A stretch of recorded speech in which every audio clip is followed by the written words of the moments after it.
Okay guys, here's a little tip that you can do, because there's a bunch of videos on Facebook or YouTube or whatever of people tightening these bolts, and then they're tightening, and you hear it, and then the look on their faces.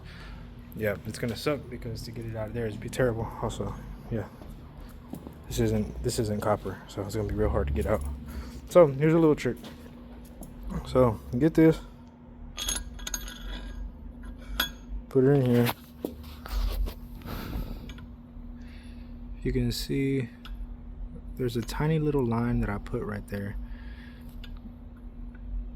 It's all the way around, but that's just to make sure that the minimum, I guess, depth for where this reaches, like where that's at. And then there's a second line on top of that. There's this line that's where the cylinder head meets the block. The second line is how deep the actual how deep this hole actually goes.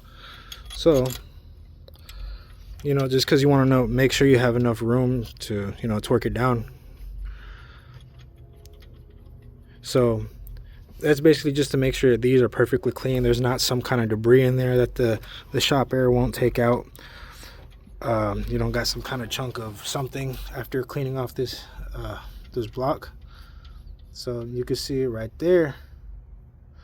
We hit the minimum depth, like to where this is sitting on top. So now we're in the area where we're torquing it down, and so this whole area is how much room we have to torque it.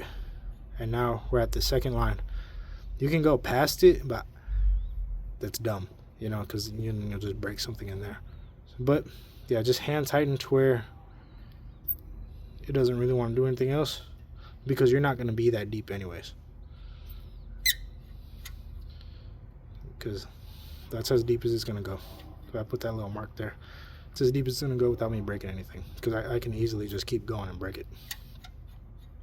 So yeah, that's a little trick for just to make sure these are clean, so that you can torque these down properly without fear of breaking them. Also, make sure you're using new bolts. Don't use old bolts. And this also helps to make sure that these threads are nice and clean, that it's going to thread perfectly. And whenever you put any bolt on anything, spin it backwards slowly, and you'll feel like a little click right there. That's how you know that this this thread, because you see how it's going down. Whenever it hits the end of the thread on here, it's gonna pop down just a little bit, so that once it does that, then you can start tightening it, just to make sure you're not cross threading anything. See, there's that little pop, and now I turn it, it's not coming up. Right there, it'll still come up. All right, pop, and now we turn. Not coming off, not cross threaded. I can tighten it like this. Should be able to go on easy.